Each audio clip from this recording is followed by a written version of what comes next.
ബ്ലോഗിലേക്ക് എല്ലാവർക്കും ഒരിക്കൽ കൂടി വീണ്ടും സ്വാഗതം. ഇന്ന് ഞാൻ ചെയ്യാൻ പോകുന്നത് കണ്ണിമാങ്ങ ഉപ്പിലിടുന്നതും കണ്ണിമാങ്ങ അച്ചാറിന് വേണ്ടി നമ്മൾ ഇടുന്നതും എങ്ങനെയാണെന്ന് കാണിക്കാം. ഇതിന് നമ്മൾ നാട്ടുമാങ്ങ എടുത്തേക്കുന്നത്, അത് നമ്മുടെ മാവിൽ തന്നെ പറിച്ചതാണ്. അപ്പോൾ അത് വേണ്ട ഇങ്ങനെ ഒരു ശകലം തണ്ട് ഇങ്ങനെ നീട്ടി വെച്ചിട്ട് വേണം. അപ്പോൾ ആ തണ്ട് നീട്ടി വെച്ചിട്ട് അതിൻ്റെ തുമ്പത്തൊരു ശകലം നല്ലെണ്ണ ഇങ്ങനെ തൂത്ത് കൊടുത്തിട്ടുണ്ട്. ഒട്ടും വെള്ളം നനവ് കാണരുത്. കഴുകി വൃത്തിയാക്കിയിട്ട് തുടച്ച് ഇങ്ങനെ തണ്ടെല്ലാം കളഞ്ഞിട്ട് നല്ലെണ്ണ പുരട്ടി വെച്ചേക്കുന്ന മാങ്ങ ഇതെല്ലാം. അപ്പോൾ നമുക്കൊരു ഭരണി എടുത്തിട്ട് കല്ലുപ്പിൽ എഴുതിയിടുന്നത്, കല്ലുപ്പ് എടുത്തിട്ടുണ്ട്. അപ്പോൾ ആദ്യം കല്ലുപ്പായി ഭരണിയിലോട്ട് ഇട്ട് കൊടുക്കുന്നത്.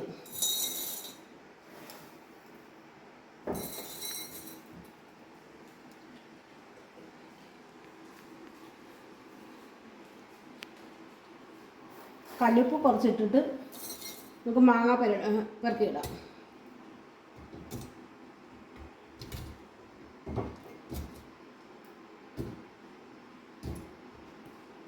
പിന്നെ അതിൻ്റെ മുകളിലോട്ടും കല്ലുപ്പിട്ട് കൊടുക്കണം. ഒട്ടും വെള്ളം നനവ് കാണരുത്. മാങ്ങയിലും ഭരണിയിലും ഒന്നും നന്നായി തുടച്ചെടുക്കണം.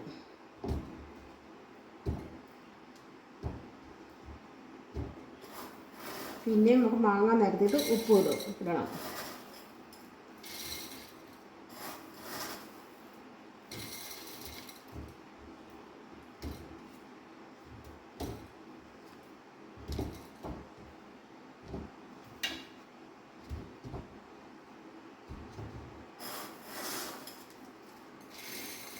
ഏറ്റവും മുകളിൽ നമുക്ക് കല്ലുപ്പിട്ട് കൊടുക്കാം.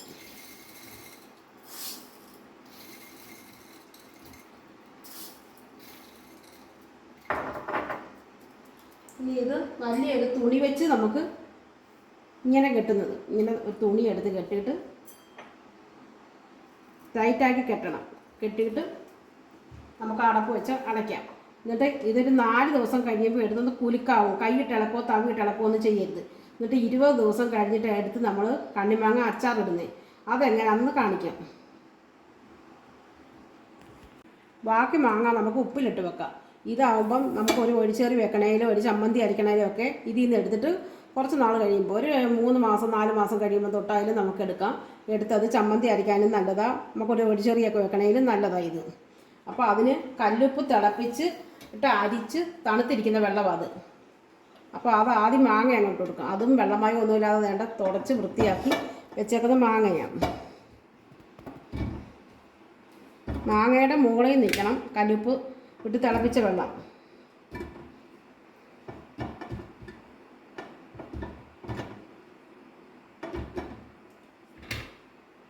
ഇത് ഞാനിപ്പോൾ ഒരു ഗ്ലാസിൻ്റെ കുപ്പിക്കകത്തിട്ട് വെക്കുന്നത്.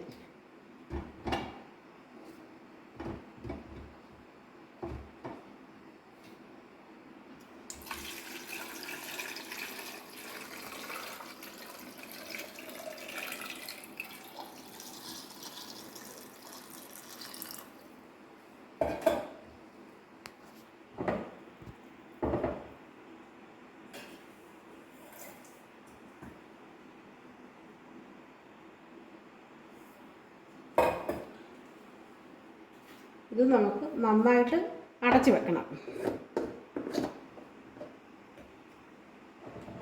കണ്ണിമാങ്ങ നമുക്ക് 20 ദിവസം കഴിഞ്ഞ് അത് തുറന്ന് നോക്കാം.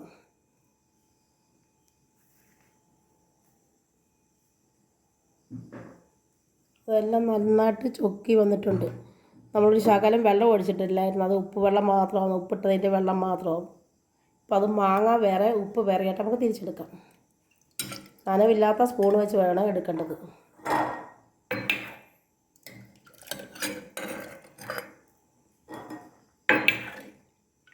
ഇതിൻ്റെ ഈ വെള്ളം നമ്മൾ കളയരുത്.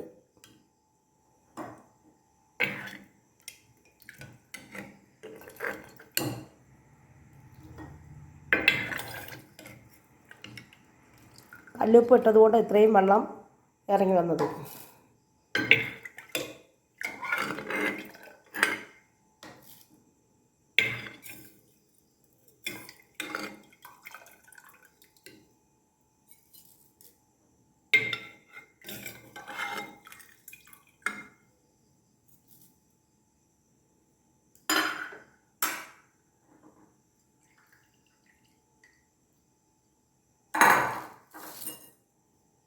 നമുക്കിനി ഈ വെള്ളം കൂടെ അരിച്ചെടുക്കാം ഇതിനകത്തുണ്ട്.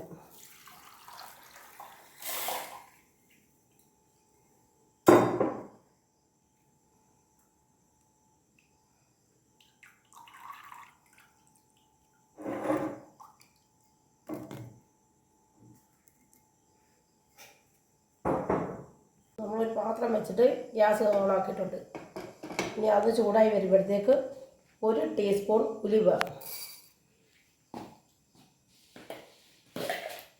അതേപോലെ തന്നെ 1 ടീസ്പൂൺ കടുകും കൂടെ ഒന്ന് റോസ്റ്റ് ചെയ്തെടുക്കാം. ഒട്ടും ഓയിൽ ഒഴിക്കാതെ വേണം.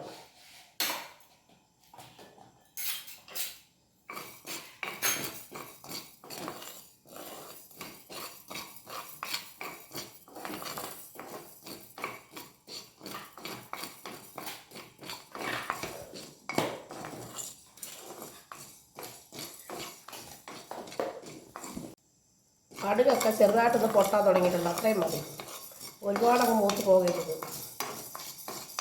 നമുക്ക് ഗ്യാസ് ഓഫ് ചെയ്യാം.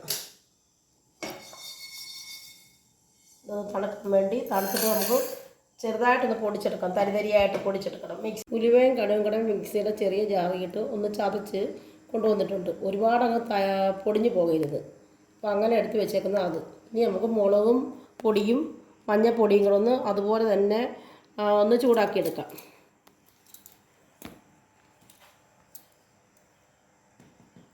അഞ്ച് ടീസ്പൂൺ മുളക് പൊടി എടുക്കുന്നത് നിറച്ചെടുക്കണം.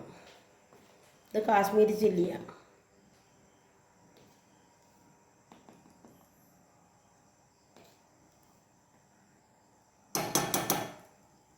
1/4 ടീസ്പൂൺ മഞ്ഞൾപ്പൊടി എടുക്കണം.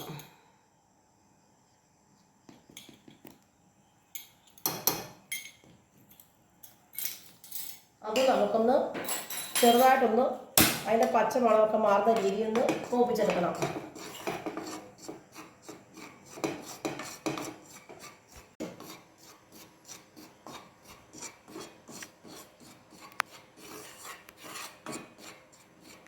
മുളകിൻ്റെയൊക്കെ പച്ചമണം മാറിയിട്ടുണ്ട്. അപ്പോൾ നമുക്ക് ഗ്യാസ് ഓഫ് ചെയ്യാം.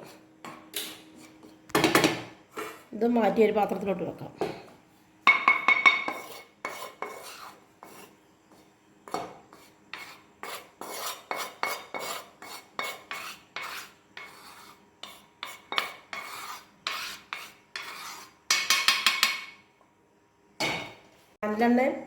കുറച്ച് നല്ലെണ്ണ എടുത്തിട്ടുണ്ട്. അത് നമുക്കൊന്ന് ചെറുതായിട്ടൊന്ന് ചൂടാക്കി വെക്കണം.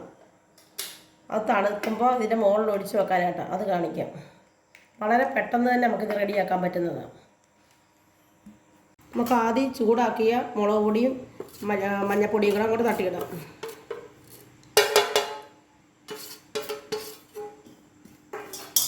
അതിലോട്ട് ആ ഉലുവയും കടുകും കൂടെ ചതച്ചതും, ഇത് കായപ്പൊടിയും കൂടെ ഇടാം.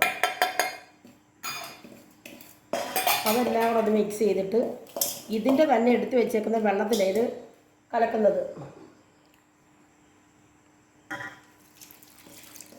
അത് എത്രമാത്രം ഗ്രേവി വേണോ അതിൻ്റെ അനുസരിച്ച് വേണം നമ്മൾ വെള്ളം ഒഴിച്ച് കൊടുക്കണ്ടേ.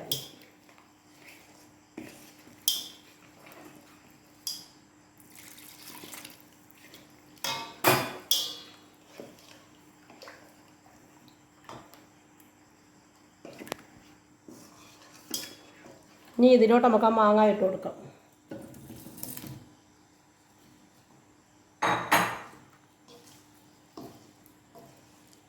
ഞാനിപ്പോൾ ഈ വെള്ളം മൊത്തം ഒഴിക്കുന്നുണ്ട്, കാരണം ഇതിൻ്റെ ഗ്രേവിക്ക് നല്ല ടേസ്റ്റാണ്.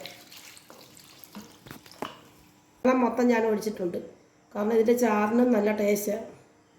അപ്പോൾ ഇത് ഇനിയിപ്പോൾ ഒരു ഗ്ലാസിൻ്റെ കുപ്പിയിലോ അല്ലെങ്കിൽ ഭരണിക്കിലോ നന്നായിട്ട് വെള്ളമയം ഇല്ലാതെ തുടച്ചിട്ട് വെച്ചിട്ട് നമുക്ക് ഒരാഴ്ച കഴിഞ്ഞിട്ട് തൊട്ട് നമുക്കത് ഉപയോഗിക്കാം. നല്ല ടേസ്റ്റാണ്. വീഡിയോ കണ്ട് ഇഷ്ടപ്പെട്ട എല്ലാവരും സപ്പോർട്ട് ചെയ്യണം. ഭരണി കഴുകി നന്നായിട്ട് തുടച്ച് വൃത്തിയാക്കിയിട്ടുണ്ട്. അപ്പോൾ അതിലോട്ട് നമുക്ക് മാങ്ങായും ഈ ഗ്രേവിയും കൂടെ അങ്ങോട്ട് ഒഴിക്കാം. ഇതെടുക്കുമ്പോഴായാലും നനഞ്ഞ സ്പൂണിട്ട് എടുക്കരുത്.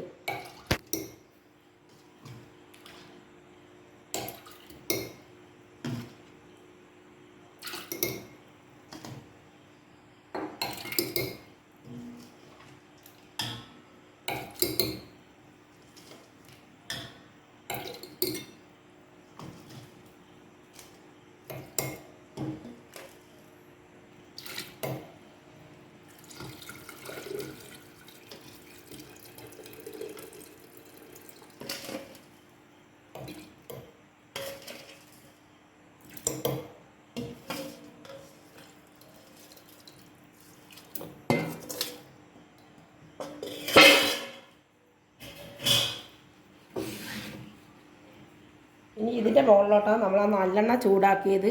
ഒരു 3 സ്പൂൺ നല്ലെണ്ണ എടുത്തിട്ടുണ്ട്. അത് ചൂടാക്കിയത് ഇതിൻ്റെ മുകളിലോട്ട് ഒഴിച്ച് കൊടുക്കാം. നന്നായിട്ട് തണുത്തതിന് ശേഷമാണ്.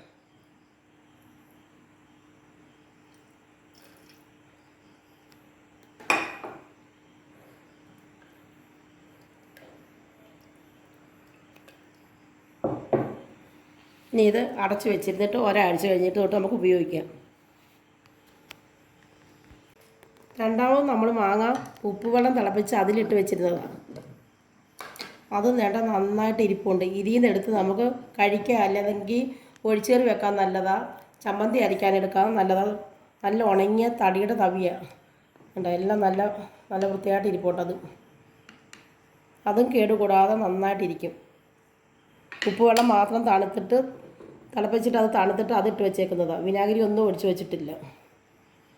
വീഡിയോ കണ്ട് ഇഷ്ടപ്പെട്ടാൽ എല്ലാവരും എന്നെ ലൈക്ക് ചെയ്യുകയും ഷെയർ ചെയ്യുകയും സബ്സ്ക്രൈബ് ചെയ്യുകയും ചെയ്യണേ.